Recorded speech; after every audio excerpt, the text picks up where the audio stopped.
Bonjour, bienvenue à ce webinaire d'experts organisé par la Chambre de commerce du Montréal métropolitain qui porte sur l'impact de la COVID-19 sur l'industrie manufacturière. Je me présente, Jessica Bouchard, directrice stratégie de contenu et affaires économiques à la Chambre. J'aimerais d'abord remercier Hydro-Québec, présentateur de l'événement. On attend plus de 450 participants pour la conférence de cet après-midi. Donc, nous allons patienter encore quelques minutes et puis nous pourrons débuter d'ici quelques minutes. Merci.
Bonjour à toutes et à tous. Bienvenue à un webinaire d'experts organisé par la Chambre de commerce du Montréal métropolitain. Pour ceux qui viennent juste de se joindre à nous, j'aimerais vous remercier pour votre participation. Donc, on a près de 450 personnes inscrites aujourd'hui. Nous allons pouvoir débuter. Nous avons le plaisir d'accueillir 3 conférenciers reconnus pour leur expertise du secteur manufacturier au Québec. Donc, Sébastien Boudreau, qui est directeur fabrication et manufacturier au cabinet de relations publiques nationales. Il a mené au cours de sa carrière de nombreux projets de communication avec des clients venant de sphères multiples, tels que le manufacturier, l'immobilier et les technologies. Louis Duhamel, qui est stratège d'affaires chez Deloitte. Il sillonne le Québec depuis 2011 avec la tournée Le Point sur le Québec manufacturier Deloitte. Monsieur Duhamel est également un passionné de l'économie du Québec. Il a dirigé plusieurs recherches qui sont des outils de référence pour l'industrie. Nous avons également M. Robert Lupien, qui est vice-président et leader fabrication et manufacturier, communication d'entreprise au cabinet Relations publiques nationales. M. Lupien est le leader du secteur manufacturier chez National. À ce titre, il accompagne les dirigeants d'entreprise dans leur transition vers le manufacturier 4.0. Et nous ferons une présentation aujourd'hui d'une durée de 30 minutes. Les présentations sont suivies d'une période de questions des participants. Donc, je vous invite à poser vos questions par écrit à l'aide de la boîte Q&A située en bas de la fenêtre Zoom. Veuillez, s'il vous plaît, nous indiquer à qui des 3 conférenciers votre question est adressée. La boîte de chat sert quant à elle à nous faire part de vos commentaires. Donc, je cède maintenant la parole à Louis Duhamel qui va débuter la présentation. Merci. Oui, bonjour. Bonjour à tous et à toutes. Alors, c'est à moi que revient l'honneur d'ouvrir le bal. Ma présentation sera en 3 temps, c'est-à-dire je vais parler de l'impact de COVID-19 sur l'économie. Dans un deuxième temps, je vais parler de la relance des secteurs économiques et troisièmement, des tendances lourdes qui vont demeurer dans les parages dans les mois et années à venir. Alors, comme l'a dit l'économiste Pierre Fortin, il n'y a pas de conflit entre sauver des vies et sauver l'économie. On a été témoin d'efforts marqués de nos gouvernements qui ont permis aux entreprises et aux travailleurs de passer au travers, ce qui a contribué à créer un espoir d'un dommage qui serait non permanent à l'économie et d'un revirement plus rapide. Alors, 2 choses vont être à surveiller de très près dans les prochains mois. Ce sera la reprise de la demande intérieure au Québec, au Canada, et celle des exportations internationales. On peut imaginer que c'est sur l'écran radar du ministre de l'Économie actuellement. Un ralentissement économique, puisque je préfère parler pour le moment de ralentissement économique plutôt qu'utiliser le mot crise, qui est un peu alarmiste et qui donne un aspect psychologique à la chose. Donc, un ralentissement économique est déjà en cours, mais les économistes ne s'entendent pas sur son intensité et sa durée. On parle de retour en U, en V, en W, etc. Vous avez lu ça un peu tout le monde. Les choses auxquelles on peut être sûr, c'est que le revenu disponible va diminuer à l'échelle de la planète, non seulement ici, c'est une mince consolation, mais on en sera victime également. L'Organisation mondiale du commerce, de son côté, prévoit un retrait des exportations du tiers, notamment pour l'Asie et pour l'Amérique du Nord. On sait qu'au Québec, on est nettement tributaire des exportations, parce que 48 de la création de richesse au Québec du PIB vient des exportations. Le PIB canadien, lui, devrait diminuer de 20 à 30 pour le premier semestre. Et comme l'a dit l'économiste en chef de l'Industrielle Alliance, Clément Gignac, ce sont les consommateurs qui vont avoir gardé leur emploi et les entreprises qui vont avoir continué à générer des revenus qui vont nous aider à sortir de la crise et qui auront la lourde responsabilité de faire rouler l'économie. Au Québec, maintenant, le taux de chômage entre février et mars est passé de 4,5 à 8,1 ce qui n'est pas rien. Et on parle d'atteinte au-dessus de 10 Alors, COVID-19 aura nettement sonné le glas du sujet dont on a le plus parlé au cours des 2 dernières années au Québec, la pénurie de main-d'œuvre. Maintenant, on va regarder du côté des secteurs d'activité. Alors, vous avez devant les yeux là, les 5 secteurs d'activité les plus névralgiques du Québec. Pourquoi? Parce que ce sont nos 5 premiers secteurs au niveau des exportations. Je reviens encore à 1 $ sur 2 de création de richesse vient des exportations au Québec. C'est celles qui ont la plus grande masse critique, c'est-à-dire le poids dans le PIB et les emplois. Et donc, comme on dit, too big to fail, n'est-ce pas? Alors, j'attire votre attention sur l'aéronautique, qui est une grande source d'inquiétude et qui dépend nettement de la reprise des transporteurs aériens, et notamment de nos habitudes de voyagement d'affaires ou par plaisir, qui sont en baisse et qui seront en baisse pour un certain temps en sortie de crise. Alors, c'est un secteur, celui-là, que je qualifierais de too critical to fail même au Québec. Et on voit que le matériel de transport, en général, avec l'électrification des transports notamment, devrait mieux se tirer d'affaire. Le papier avec l'emballage carton demeure un rouage très important du commerce en ligne qui est en forte hausse et qui a repris du galon avec cette crise. Les produits du bois sont nécessaires pour la reprise du secteur de la construction, qui est un secteur économique qui est assez local et qui inclut aussi nos grands chantiers à venir. Les produits chimiques, surtout sanitaires, pharmaceutiques, continueront d'être sollicités, en plus des matériaux de construction comme le gypse, le béton et autres. Une seule mention sur la 2e diapositive sur les secteurs économiques, puisque j'ai très peu de temps pour vous en parler. Vous parlez du secteur du textile, un secteur, à ma foi, qu'on avait un peu oublié et qui a joué un rôle de premier plan avec ses textiles techniques et sanitaires, qui nous a permis d'assurer une certaine souveraineté sanitaire dont on avait bien besoin pendant la crise. Et ce secteur devrait bien s'en tirer, surtout avec une ouverture des marchés publics qui sera nécessaire et la mise en place de regroupements d'achats. Si on va maintenant vers les tendances, j'en ai noté 10 pour vous, des tendances pas de COVID-19 qui sont à surveiller. La première, c'est l'avènement d'un nouveau monde géopolitique. Alors, on appréhende encore plus la fin du leadership américain dans le monde avec le retrait, ma foi, du financement américain de l'Organisation mondiale de la santé, c'est peu dire, en pleine crise de COVID-19, l'organisme qui gère et qui fait en sorte que les pays peuvent collaborer ensemble à la résolution de cette crise-là. Et donc, comme quoi la nature a horreur du vide, l'hégémonie politique, économique et militaire de la Chine, maintenant, sera de premier niveau. La deuxième, c'est les chaînes d'approvisionnement écourtées. Donc, COVID-19 aura ébranlé fortement le modèle de production juste à temps, qui est avec nous, ma foi, depuis la fin des années 90, qui est la règle d'or. Et le risque d'avoir des chaînes d'approvisionnement lointaines, multi-pays, comportant une variété de taux de change sera perçu comme insoutenable par les entreprises. Donc, la gestion du risque amènera aussi les entreprises à stocker davantage, créant inévitablement une augmentation des coûts d'inventaire, des prix plus élevés pour utiliser des fournisseurs locaux moins risqués aussi, frais d'entreposage, etc. Donc, les entreprises devront rechercher des réductions de coûts ailleurs ou accepter des baisses de profit au nom de la stabilité et de la gestion du risque. Maintenant, on parle de la recherche d'un équilibre, je dis bien le mot équilibre, entre l'achat local et l'accord de libre-échange, il y a un gros hype, comme on dit, autour de l'achat local actuellement. Notamment dans la population. La fibre nationaliste et écologique alimente d'ailleurs davantage les consommateurs, tandis que la réduction du risque d'affaires motive l'entreprise vers l'achat local.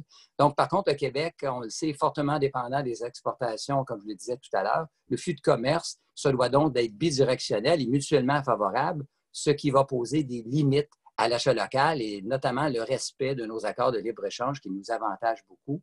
Bien, ça se joue à deux, comme vous savez. Maintenant, au niveau des communications, j'y viens tout de suite à la fin. Je garde celle-là pour le dessert.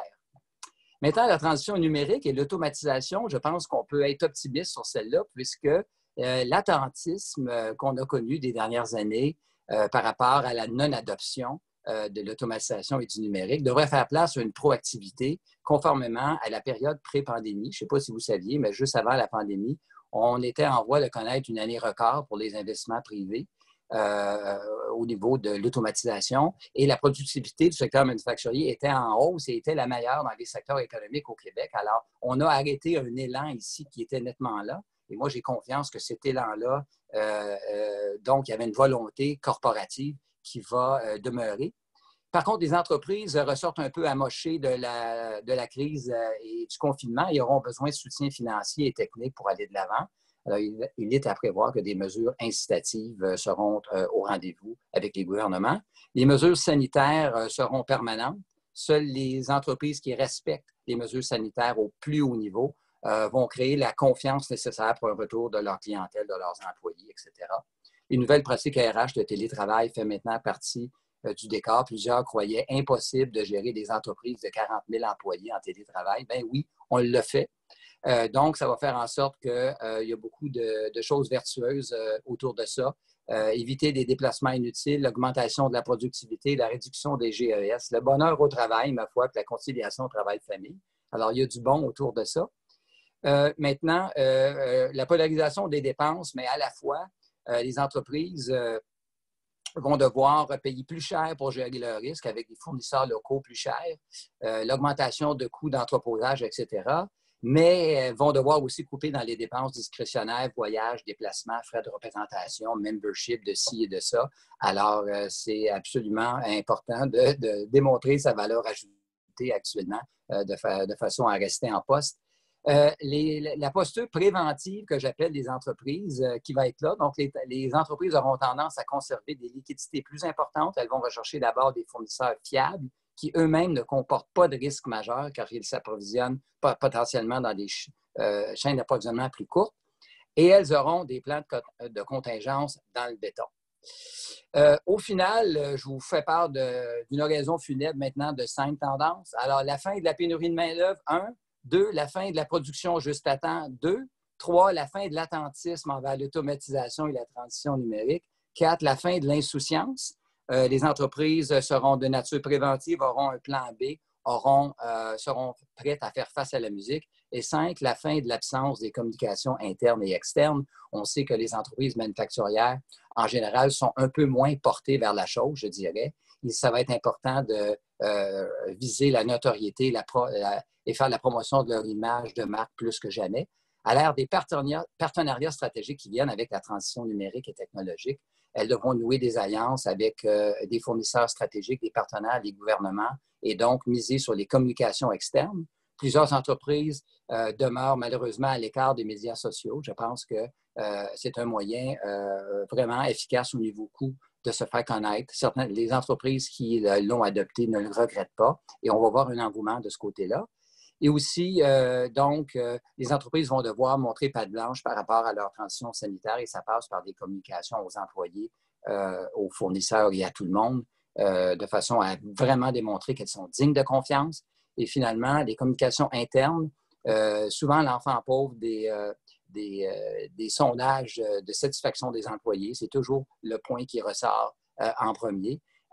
Les entreprises ont appris à communiquer avec leurs employés, même ceux qui ont dû être,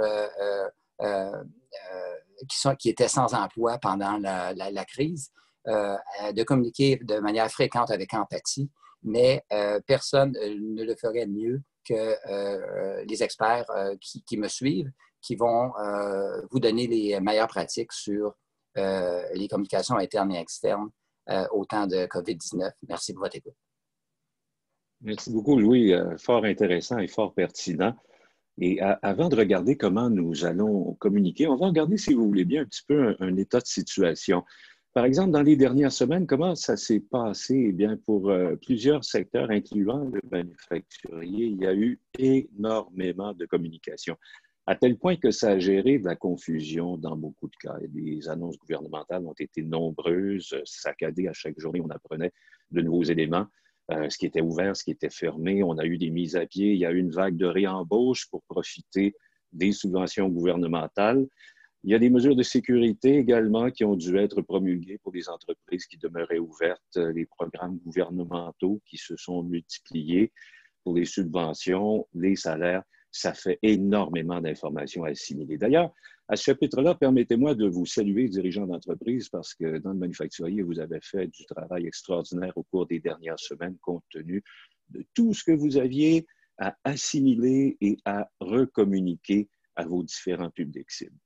Donc, à ce jour, il n'y a pas de surprise pour personne, il y a un peu de confusion, même un peu beaucoup de confusion qui règne parce qu'on ne sait plus tellement sur quel pied danser. On sait que les règles vont changer. On a appris des choses encore à la conférence de presse du premier ministre Legault cet après-midi, il y a quelques minutes. M. Legault parlait de la réouverture du secteur manufacturier à compter du 11 mai, mais pas à n'importe quel prix. Si la santé publique cause vraiment un problème, il pourrait reporter la chose. Donc, tout ça va demeurer en constante évolution, en constant mouvement. Donc, on peut s'attendre à des perturbations importantes pour toutes les organisations, compte tenu de la quantité d'informations qui va nous être communiquée dans les prochains jours, les prochaines semaines, et les informations que vous aurez comme entrepreneur, comme dirigeant d'entreprise, à communiquer à vos différents publics cibles. Alors, il va falloir le faire de façon pertinente et il va falloir le faire de façon ordonnée. Je vous parle de publics cibles. Sébastien, qui sont ces publics cibles? Oui, bien, les publics cibles, on a nos fournisseurs, les clients, les distributeurs, les actionnaires, les autorités gouvernementales, c'est important ces temps-ci, les partenaires et surtout les employés. On va parler de ça aujourd'hui. Puis, Louis en a parlé, c'est les publics cibles qui nous importent aujourd'hui dans cette discussion-là. Et c'est avec eux qu'on va donner nos exemples aujourd'hui. Parce que, dans le fond, ce qu'on veut, c'est générer de la confiance avec ces publics cibles-là, c'est maintenir, générer, reconquérir la confiance de ces publics-là. Ça, pour nous, c'est une job de communication. Peut-être que plusieurs de vos plans pré-COVID ne tiennent plus en ce moment, mais c'est le temps de regarder en avant plus que jamais. Il faut communiquer que vous êtes toujours pertinent dans l'économie COVID et post-COVID qui s'en vient, on espère, bientôt. Cette communication-là, elle doit être transparente, elle doit être factuelle et, comme Robert disait, elle doit rendre compte honnêtement de l'évolution presque en temps réel parce que chaque jour va nous donner une autre information à communiquer avec nos publics cibles. Si Robert nous parlait de confusion, c'est le temps, dans le fond, nous, on se dit, on est dû pour de la clarté. Cette clarté-là, on pense qu'elle passe à travers 5 principes de communication qui sont quand même assez simples, de se conformer, et puis c'est ça qu'on va regarder aujourd'hui, conformer aux directives des autorités, préparer des scénarios d'intervention, se faire rassurant avec les publics cibles qu'on vient de nommer, préparer l'après-COVID, en maintenant la communication, et aussi, écoutez, communiquer bien encore et encore. Et en plus de favoriser la relance de vos activités, ces principes-là vont aider à protéger, à promouvoir votre marque employeur, mais aussi à relever l'attractivité de votre entreprise. Puis, comme ça, on espère retenir la main-d'œuvre qui va être tellement importante dans la reprise rapide de vos activités. Alors, commençons, si vous me permettez, avec le premier principe. C'est pas compliqué. Se conformer aux directives des autorités et communiquer cette information-là. Ce qui est très important, c'est que personne ne peut ignorer les consignes gouvernementales. Dans le contexte actuel, on navigue dans l'inconnu. Donc, ces consignes-là sont importantes. Pour être efficaces, les mesures préventives que vous allez mettre en place dans vos entreprises, ils doivent être clairs et surtout connus de tous. Continuez à communiquer les mesures accrues qui sont mises en place pour assurer la sécurité, la santé de vos employés parce que la crise n'est pas terminée. On le sait. Pour agir conformément aux directives, vos employés doivent connaître et surtout comprendre la pertinence de ces mesures-là. Il y a plusieurs canaux de communication qu'on peut utiliser pour justement communiquer ces informations-là. Ça peut être des courriels, des bulletins, des pictogrammes même sur place lorsque les usines vont rouvrir, vos entreprises, des téléconférences comme on fait aujourd'hui, des rencontres individuelles par téléphone. Et c'est important de ne pas oublier de maintenir une communication avec les employés qui sont en télétravail également, un peu comme nous aujourd'hui. Et puis c'est la même chose pour vos clients. Il ne faut pas oublier vos clients. Pensez à peut-être un bulletin d'information ou sur votre site web, si vous en avez un, d'avoir un pop-up qui va expliquer qu'est-ce qui se passe, parce qu'il faut être proactif dans le partage de votre situation. Un point qui est très important aussi, c'est de créer des alliances. Les syndicats vont être très vigilants dans les semaines à venir, les mois, en réponse aux craintes qui sont exprimées légitimement par leurs membres. La communication, ça va être la clé de la compréhension. Elle va aider à créer des alliés. Elle va aider dans ces temps-ci à ce qu'on puisse travailler solidairement. Si vous avez des syndicats en place, puis on sait que la situation va être différente pour chacun d'entre vous, c'est à vous de mesurer le degré de collaboration. On pense que c'est toujours bon d'avertir le syndicat avant de communiquer avec vos employés. C'est bon d'obtenir leur appui, puis quand c'est possible, ça va nous permettre d'avoir encore plus de crédibilité en parlant à nos employés. La santé publique, la CNESST, ça va être aussi des acteurs qui vont être très importants. Et puis, si vous devez renouveler ou obtenir une certification de conformité sanitaire, ces organismes-là vont jouer un rôle important. Donc, une bonne communication va faciliter les relations actuelles et celles à venir, évidemment. D'ailleurs, j'aimerais juste vous présenter quelques petits outils que vous avez peut-être déjà en main pour justement pouvoir avoir ces communications-là avec les différents publics cibles. En ce moment, nous, on est sur un ordinateur qui est fourni par le travail. On peut travailler de la maison. Ce n'est pas le cas pour plusieurs de vos employés qui ont probablement un téléphone intelligent. Ça ne veut pas dire qu'ils sont connectés à MS Teams ou avec d'autres outils compliqués avec les TI que d'autres entreprises peuvent avoir. Donc, vous pouvez utiliser des outils, par exemple Facebook, créer un groupe privé pour votre entreprise. Et à ce moment-là, lorsque vous avez une communication, vos entreprises, eux, vont avoir une notification sur leur téléphone qui dit « Ah, c'est bon, c'est le temps d'aller voir, j'ai des nouvelles, j'ai quelque chose de nouveau. » Ça peut être avec LinkedIn, ça peut être avec Zoom qu'on utilise aujourd'hui. Ce n'est pas compliqué. On envoie le lien vers une conférence future à venir où vous allez pouvoir parler à tous vos employés, ou ça peut être, par exemple, un infolettre qui est utilisé avec MailChimp ou Constant Contact. Donc, l'important ici, ce n'est pas de tout de suite se diriger vers les TI pour avoir les nouvelles solutions miracles. C'est beaucoup d'outils que vous avez déjà en main, qui sont à portée de la main et surtout qui vont être faciles d'utilisation pour tous vos employés, faciles d'accès. Le deuxième point qu'on aimerait aborder, c'est la préparation de vos scénarios d'intervention. Les entreprises qui avaient en poche un plan d'intervention, un plan de gestion de crise, dernièrement, ont mieux communiqué avec leurs employés, avec leurs clients, avec leurs partenaires, mais aussi avec l'espace public. Même s'il y a eu précipitation, même si l'impact était énorme du rythme qui a été imposé par les autorités de santé publique, on sait que personne n'était préparé à la fermeture de l'économie, mais tout le monde sait qu'il faut se préparer. On a la date, on sait que c'est le 11 mai. Donc, il faut préparer maintenant des scénarios pour la réouverture dans 2 semaines. N'oubliez pas, Et c'est ce qu'on voit à l'écran. N'oubliez pas que la COVID, il peut y en avoir chez vous aussi. Il peut y avoir des cas de COVID, ça peut arriver. Et il va falloir être prêt dans ces situations-là à communiquer autant à l'interne qu'à l'externe. Donc, vos publics cibles, là, ils vont pas se limiter à vos employés si vous avez des cas de COVID chez vous. Il va falloir, dans le fond, il faut se rappeler qu'il faut s'entourer, il va falloir s'entourer de conseillers de confiance et aussi d'expérience pour vous accompagner dans la préparation de ces scénarios-là. Ce que je voulais dire, c'est que, dans le fond, tout ce qui est arrivé en mars, tout ce qui est arrivé en avril, ça peut arriver encore. On craint une deuxième vague de la COVID.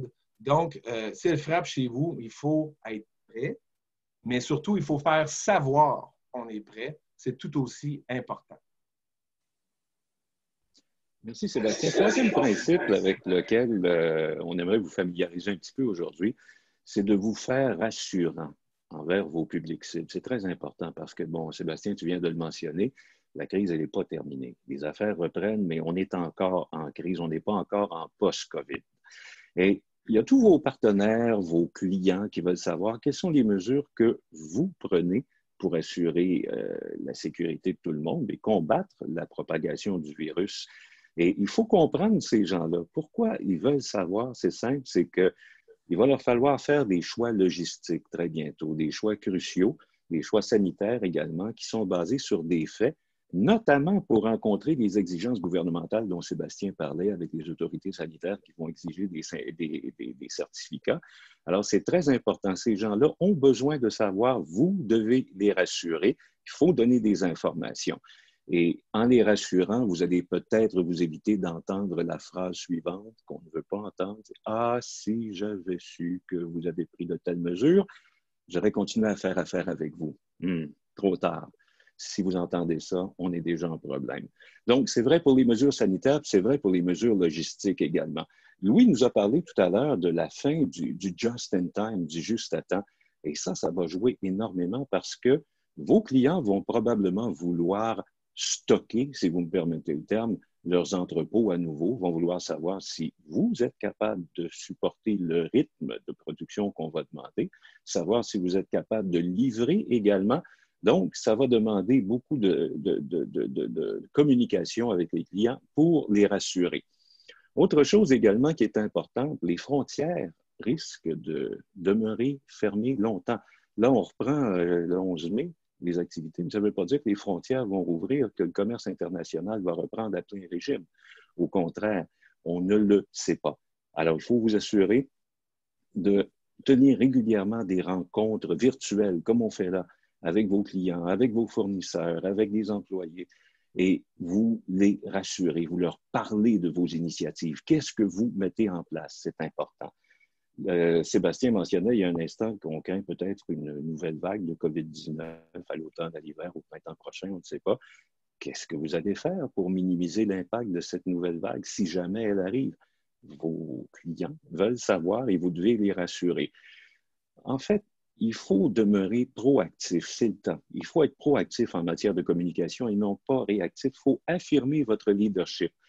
On sait qu'il y a beaucoup de compétition qui va prendre place pour, faire sa place dans la nouvelle économie post-COVID. Vous devez vous distinguer, vous devez être un leader là-dedans et vous aurez besoin de tous ces crédits-là que peut vous donner votre leadership pour recruter des ressources humaines également. On ne sait pas. Il y a des gens qui n'ont plus confiance et il faut ramener la confiance. Ne vous fiez pas uniquement à votre réputation d'entreprise pré-COVID. Il va falloir qu'on ait du travail de fait sur la réputation post-COVID. Le monde a changé, il a changé beaucoup et on disait tout à l'heure, ces tables rases, de nouvelles règles du jeu interviennent à tous les chapitres maintenant. Donc, il va falloir faire attention à ça. Parlant de leadership, j'aimerais juste vous donner deux exemples que vous avez probablement vus à la télé. M. Laflèche, qui est le PDG de Métro. M. Laflèche est apparu à une émission de grande diffusion publique, tout le monde en parle pour ne pas la nommer, dès le début de la crise. Pourquoi? Pour aller enrayer le mouvement de panique qui gagnait les consommateurs et où on dévalisait littéralement les magasins à grande surface. Souvenez-vous, Il n'y avait plus de papier de toilette nulle part. C'est incroyable. Les grandes surfaces comme Costco se faisaient dévaliser littéralement. M. Laflèche a utilisé sa notoriété, sa compétence de dirigeant reconnu pour aller calmer la donne. Dire aux gens, regardez, la chaîne d'approvisionnement alimentaire au Québec, elle est solide, elle ne se rompra pas. Cessez de vous lancer comme si c'était la fin du monde. Il va y avoir du matériel, de la nourriture, il va y avoir des produits pour vous. Hydro-Québec également, Mme Brochu, est entrée à un moment où on ne peut plus critique dans ses nouvelles fonctions de PDG d'Hydro-Québec. Et très rapidement, on a vu Mme Brochu sur les tribunes, même si elle arrivait à peine en poste, elle a été rassurer les gens sur le statut d'Hydro-Québec, la capacité d'Hydro-Québec à conjuguer les événements avec ses nouvelles donnes. Et aujourd'hui, on voit que Hydro-Québec, ça continue, ça va bien, il y a toutes sortes de projets. Donc, il y a plusieurs d'entre vous qui nous écoutez présentement qui l'avaient fait également, chacun dans votre secteur, chacun à votre façon. Et c'est très important pour vos employés, pour vos clients. Il faut vraiment, qu'ils aient l'assurance que les affaires vont reprendre et vont reprendre de la bonne façon.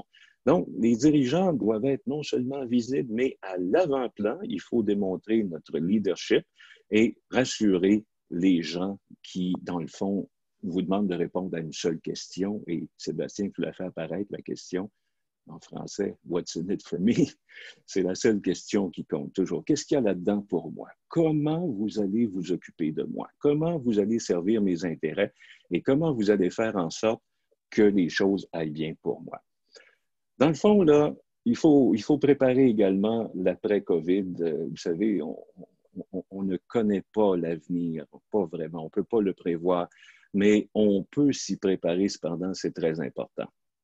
Le 11 mai arrive rapidement, c'est dans moins de 2 semaines, imaginez.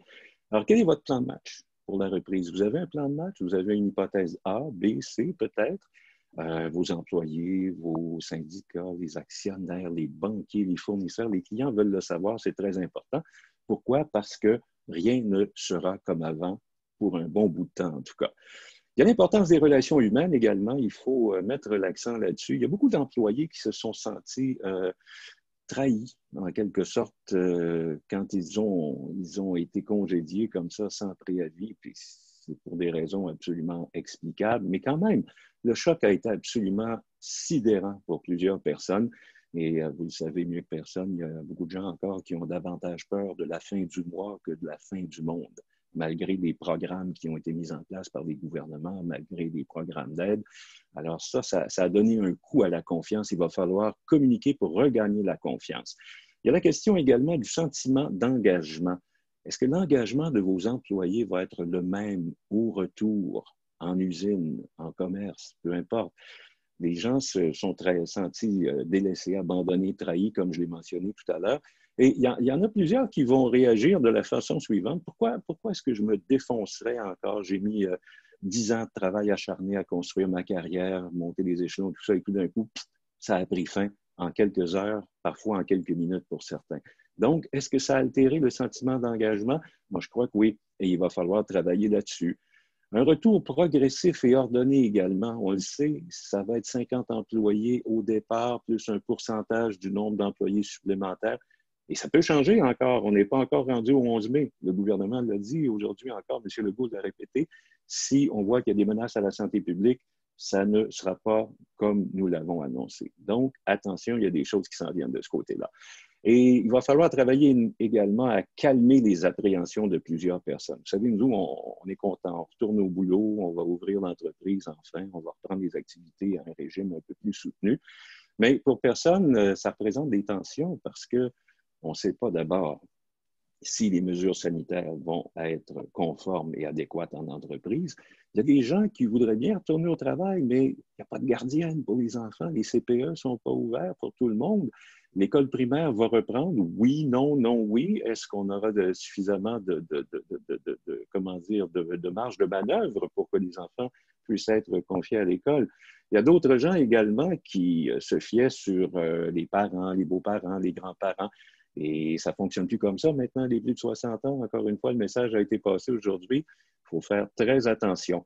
Donc, quand je dis calmer les appréhensions, c'est qu'il faut que vos employés, vos clients, vos fournisseurs sentent que leurs préoccupations font partie de votre plan de relance. C'est très important. Et n'hésitez pas, faites-leur part des démarches, parlez-leur, dites-leur. Sébastien nous a suggéré plusieurs façons de le faire tout à l'heure. Il faut le faire. Ces échanges-là sont extrêmement importants. Et finalement, le cinquième principe, il est très simple. Vous communiquez bien et souvent. Il faut répéter, répéter, répéter. C'est ça la communication aussi. Ce n'est pas juste d'avoir des messages percutants. Il faut que ces messages-là soient retenus. La rétention vient souvent de la répétition. Alors, on ne vous accusera jamais de trop communiquer. Souvenez-vous de ça. Vous avez probablement des informations nouvelles à communiquer à chaque jour. Alors, communiquez-les bien, communiquez-les avec l'aide de conseillers spécialisés qui connaissent la matière, qui vont vous aider à préparer vos messages clés et qui vont vous aider à réussir. En conclusion, rapidement, la communication, c'est la seule façon de maintenir ou de bâtir des relations de confiance et c'est plus important que jamais à travers les temps que nous vivons. Alors, souvenez-vous, tous vos publics cibles dont Sébastien nous a parlé, il faut les communiquer avec eux et je vous laisse sur 3 trucs simples à retenir.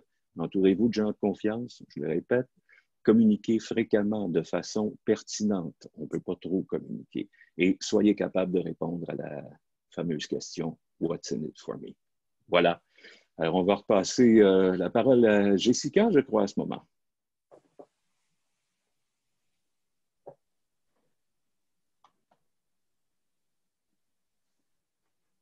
Jessica?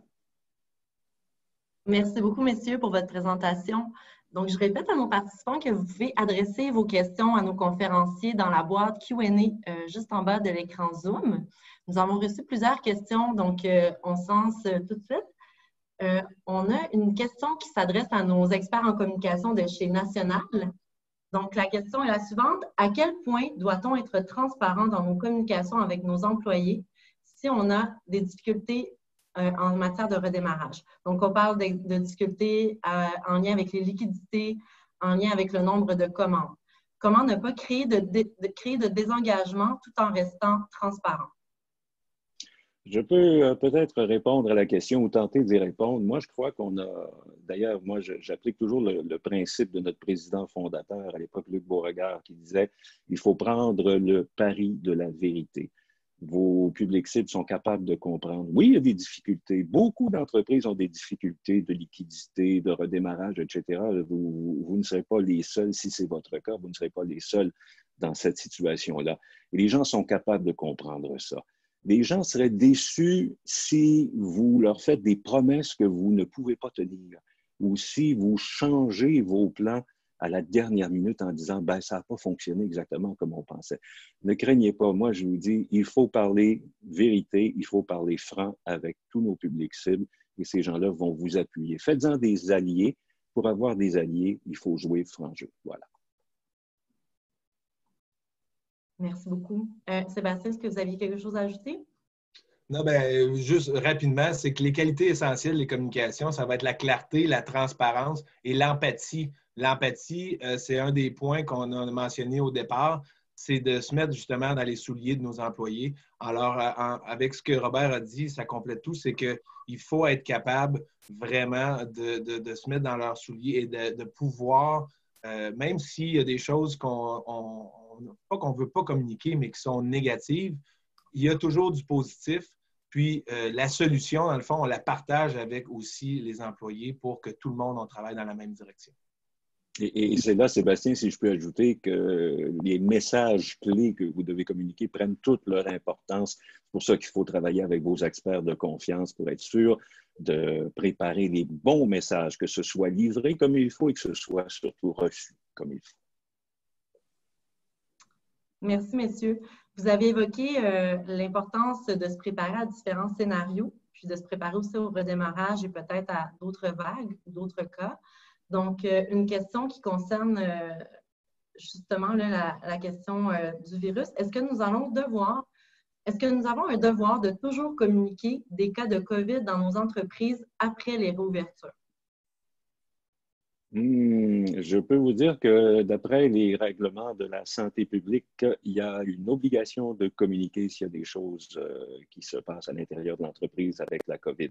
Et ça ne serait pas dans l'intérêt de personne de cacher des choses. Pensez simplement aux collègues de travail avec qui les personnes potentiellement infectées travaillent. Alors, si on commence une nouvelle chaîne de transmission de la COVID-19 à l'intérieur de l'entreprise, ça ne sera pas mieux. On va être devant le fait accompli à un moment donné et il va falloir simplement remettre les opérations à off, pour reprendre une expression de M. Legault, et ça va nous retarder. Donc, je pense qu'il faut faire preuve de transparence, surtout parce qu'il y a une obligation de déclarer au point de vue santé publique pour faire en sorte que les mesures de santé publique soient prises à temps. Parfait. Vous l'aviez bien mentionné, les protocoles sont disponibles sur le site de la CNSST, c'est ça, pour nos participants? Parfait, merci. Donc, on a une autre question, cette fois-ci, qui s'adresse à M. Duhamel. Donc, vous avez parlé dans le cadre de votre présentation, donc la question vient d'une PME. Vous avez dit que le just-in-time ne serait plus une pratique. Est-ce que vous pouvez élaborer un peu sur cet aspect? Oui, en fait, on a la règle d'or qui est dans les parages depuis plusieurs décennies. C'était qu'on essayait d'avoir les fournisseurs les moins chers, qui sont souvent en Asie. Donc, une chaîne d'approvisionnement qui est très longue. Si nos fournisseurs ont des problèmes là-bas, comme c'est arrivé, on a vu qu'il y avait une brisure immédiate, donc on ne pouvait plus. On est en rupture de stock rapidement. Pour les entreprises, par exemple, qui sont restées ouvertes, ne pouvaient pas opérer ou fonctionner. Et donc, il y a un risque de transport aussi à travers plusieurs pays. Il y avait des pays qui étaient fermés. Les autres problèmes, c'était qu'il y a des complexités financières avec les taux de change et tout ça. Donc, cette complexité-là, elle est gérable quand tout va bien. Quand tout va bien, le juste à temps, c'est la règle d'or, ça fonctionne bien. Maintenant qu'on a vu qu'on n'est pas capable d'assurer la stabilité de nos approvisionnements, ne serait-ce que pour une nation comme une entreprise, il faut voir autrement et la tendance va être à avoir des chaînes d'approvisionnement plus courtes avec des fournisseurs qui sont plus proches de nous, donc qui ont peu de chances de faire défaut dans le cas de crise, que ce soit une autre pandémie, que ce soit un accident climatique, que ce soit une guerre commerciale, tout ce qui pourrait arriver, toute catastrophe qui pourrait arriver. Et donc, de façon à avoir des approvisionnements stables, on va être même prêt à payer plus cher et on va regarder auprès de fournisseurs qui sont plus près de nous. Alors, cette notion-là, je pense qu'elle va prendre le dessus sur la façon, les longues chaînes d'approvisionnement qu'on avait avant, qu'on a vu qui peuvent être très risquées. Merci beaucoup, M. Duhamel. Une autre question qui s'adresse à vous. Afin de se procurer les meilleures technologies, est-ce qu'on va encore aller visiter les foires internationales? Est-ce qu'il va y avoir un changement dans l'approche et la préparation selon vous? C'est certain que dans la préparation, les entreprises, c'est clair qu'elles vont, d'une part, essayer d'éviter tout risque possible. Maintenant, pour se procurer des technologies, je pense que j'espère bien qu'on va finir par se déconfiner complètement une fois qu'on va avoir le vaccin. Et je pense qu'on va retourner dans une certaine normalité. Alors, les foires commerciales, comme par exemple la foire d'Hanovre en Allemagne et des foires en Asie et aux États-Unis, je pense que c'est des grands rendez-vous d'industrie qui sont incontournables, où on va s'éduquer, on va chercher des fournisseurs, des partenaires d'affaires, etc., etc. Alors, ça, c'est sûr que ça va revenir. Reste que maintenant, on s'est rendu compte qu'on faisait beaucoup de choses à distance. Ça, je pense que ça va rester aussi. Avant, on avait toujours le réflexe du présentiel dans tout. Je pense que peut-être qu'on l'équivalent des achats en ligne pour les consommateurs, pour les entreprises, je crois que ça va être important aussi. Ça va être une tendance qui va monter. Donc, il va y avoir sûrement un juste équilibre entre les deux. Mais il y a beaucoup de fournisseurs qui sont locaux aussi. On a un écosystème de près 700 fournisseurs 4.0 au Québec, des équipementiers et tout ça en technologie, qui sont exceptionnels et souvent, ils sont un peu méconnus. Mais on peut acheter beaucoup. On peut faire un grand bout de chemin au niveau d'une transition technologique dans une entreprise avec des fournisseurs québécois. Et ils sont faciles à identifier, à retrouver aussi. Donc, ça, c'est une autre façon aussi de se dérisquer. Mais oui, la vie normale va reprendre. On va y aller à l'œuvre. Merci, Louis, de ces paroles optimistes. On a une question maintenant qui s'adresse à nos experts de chez National. Donc, la question est de savoir quelle est la place des médias sociaux, quelle place les médias sociaux doivent prendre dans nos communications? Bien, si tu me permets, Robert, c'est que, dans le fond, puis Louis en parlait d'entrée de jeu, les médias sociaux vont être très importants pour la marque employeur.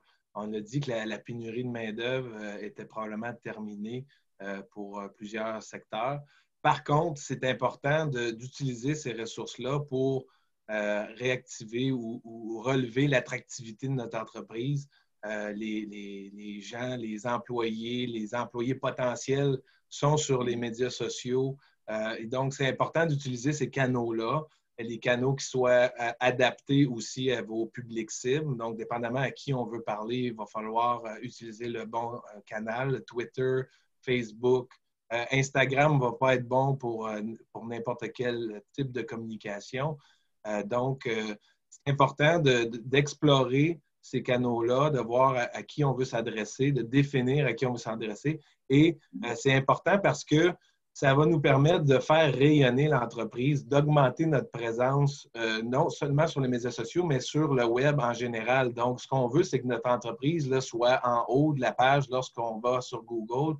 Et puis, quand on redémarre les activités, il faut que votre entreprise ait un certain aura, qui ne soit pas seulement connue par les autres entreprises qui sont sur votre boulevard ou dans le secteur industriel. Il faut que vos employés potentiels que vous cherchez ou que vous voulez garder soient fiers de leur entreprise, qu'ils voient que c'est sur les médias sociaux. Vos employés peuvent partager ce contenu-là aussi, donc devenir des courroies de transmission pour la réputation de votre entreprise. Donc, c'est important d'utiliser ça, c'est apporter, puis ce n'est pas des investissements énormes de temps ni d'argent pour aller dans cette direction-là. Ça vaut la peine des fois de juste se faire encadrer, consulter des professionnels à qui vous avez confiance pour lancer le tout, parce qu'on ne veut pas non plus, comme on l'a dit, une mauvaise communication. Des fois, ça peut faire plus de dommages que de ne pas communiquer du tout.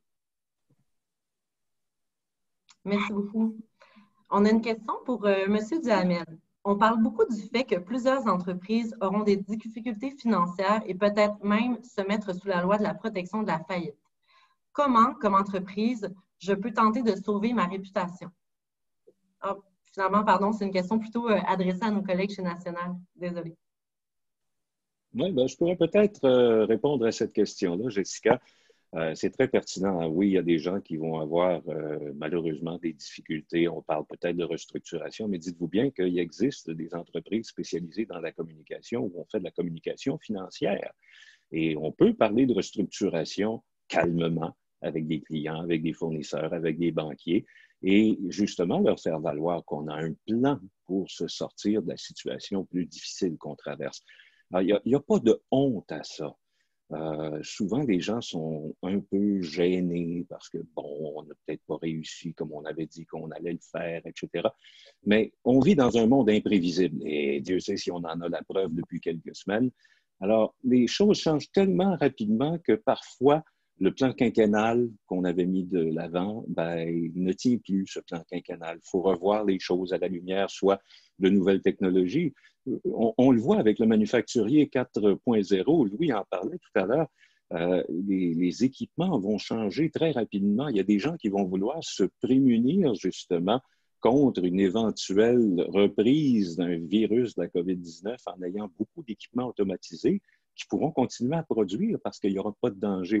Donc, les plans originaux, parfois, ne tiennent plus. Oui, ça peut amener des restructurations. Aucune honte à ça, qui ne risque rien n'a rien. Mais encore une fois, il faut bien communiquer le changement. Merci beaucoup.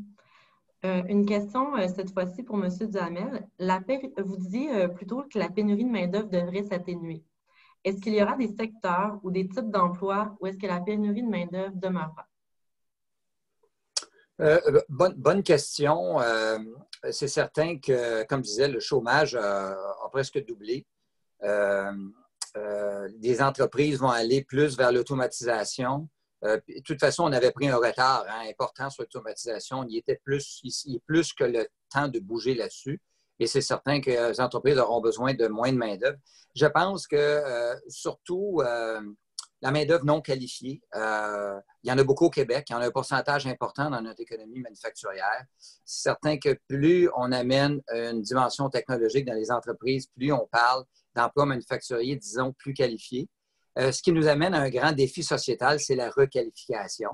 Parce que sinon, il pourrait y avoir, ou il va y avoir des travailleurs qui vont être laissés sur la voie d'évitement. Donc, la requalification des travailleurs manufacturiers doit être une priorité des entreprises et même nationales. Et c'est quand même un secteur, il y a 475 000 emplois directs et avec un ratio important d'emplois indirects aussi. Donc, c'est un secteur qui est très, très costaud dans l'emploi et c'est bien ainsi. Mais encore une fois, il va falloir que les travailleurs moins qualifiés puissent être, si on veut, surclassés et puissent changer parce que le changement va être à l'ordre du jour partout. Alors, c'est bien le changement aussi, c'est des beaux défis. Alors, je pense que moi, je qualifierais ça la requalification de beaux défis pour des personnes qui ont peut-être fait qui ont occupé des postes qui font depuis plusieurs années, qui ont peut-être une certaine monotonie, etc. Donc, on va mettre un petit peu de piment dans la vie professionnelle, je pense, de plusieurs travailleurs manufacturiers, dans l'optique où on réussit le défi de requalifier des personnes.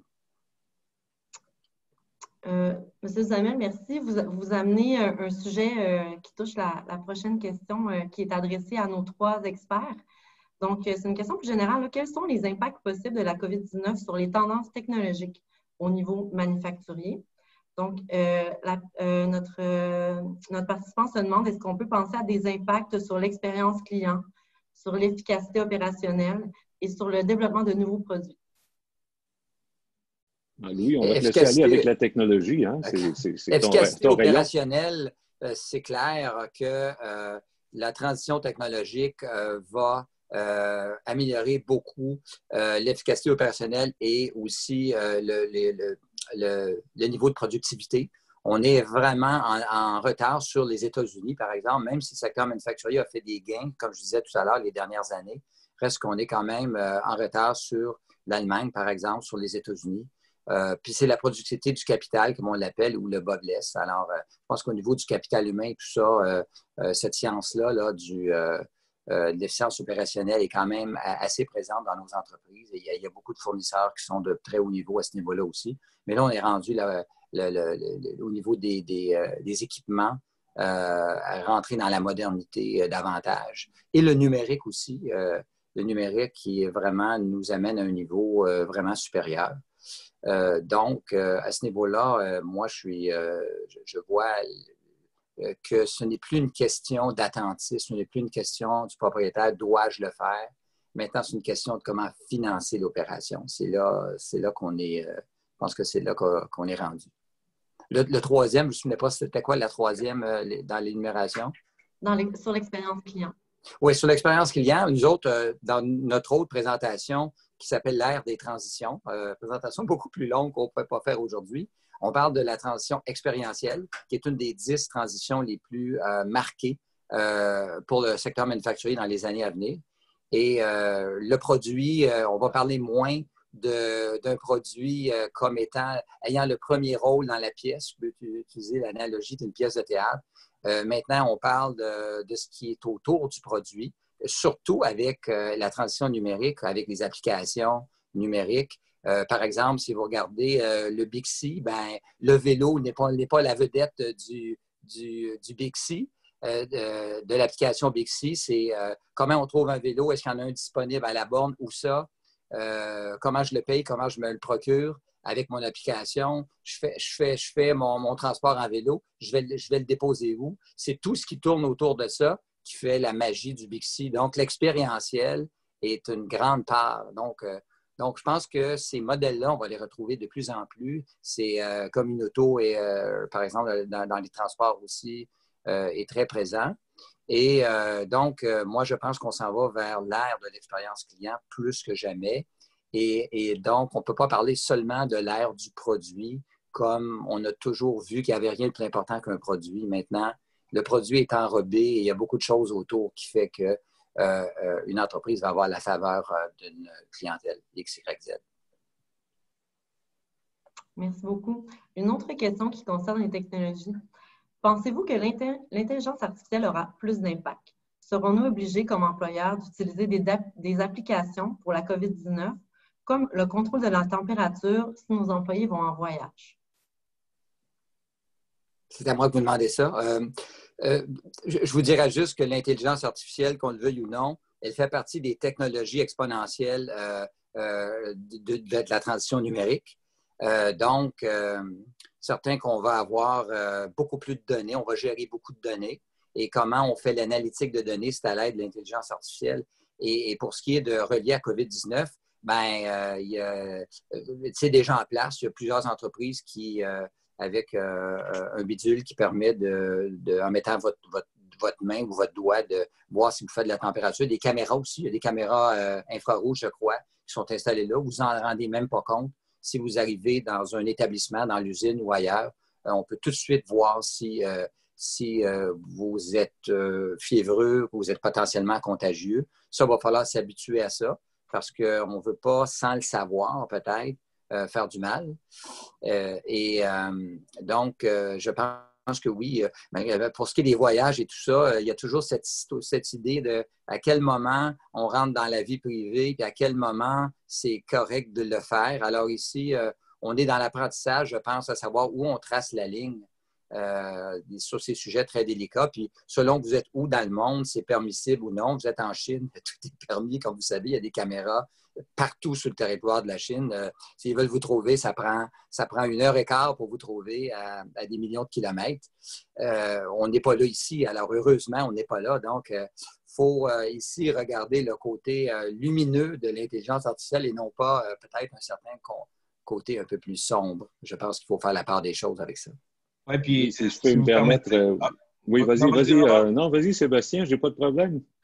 C'est que, dans le fond aussi, justement, c'est important la part des choses, puis c'est à travers, il va y avoir des nouvelles procédures comme ça, des nouveaux outils qui vont aider à avoir un contrôle un peu plus serré, justement, sur la santé des employés. Ça va peut-être arriver plus tôt que tard. Et encore une fois, c'est de communiquer ces mesures-là, puis pourquoi on prend ces mesures-là.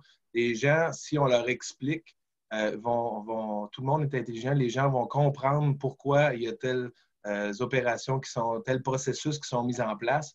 Et puis, si on a une communication qui est claire, transparente, que les employés se sentent inclus là-dedans, puis que vos fournisseurs aussi comprennent pourquoi vous faites ça, puis que c'est pour le bien, pour avoir le plus de produits le plus rapidement possible, la meilleure qualité, c'est certain que on a plus de chances que ces processus-là passent et qu'ils soient acceptés et même valorisés par les employés.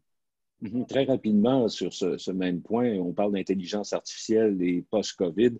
Il y a une bonne partie d'intelligence artificielle dans le moyen qui nous relie présentement, le Zoom, là, avec lequel on travaille. Et dites-vous bien une chose, c'est que post-COVID, ça va être la façon de faire des rencontres de vente, des meetings de vente, ça va se faire comme ça dorénavant. Parce qu'on découvre que ça fonctionne, première des choses. Deuxièmement, on découvre également que ça coupe beaucoup, beaucoup, beaucoup les frais de voyage, de transport. Puis en plus, les frontières vont demeurer fermées pendant un bout de temps. Alors, l'impact de l'intelligence artificielle, fondamental sur le post-COVID. Merci beaucoup, messieurs. C'est tout le temps que nous avions. Je vous remercie pour votre présentation puis aussi votre disponibilité à répondre aux questions de nos participants. Pour ceux et celles pour qui on n'a pas eu le temps de répondre aux questions, nos experts vont se faire un plaisir de vous recontacter par courriel pour y répondre.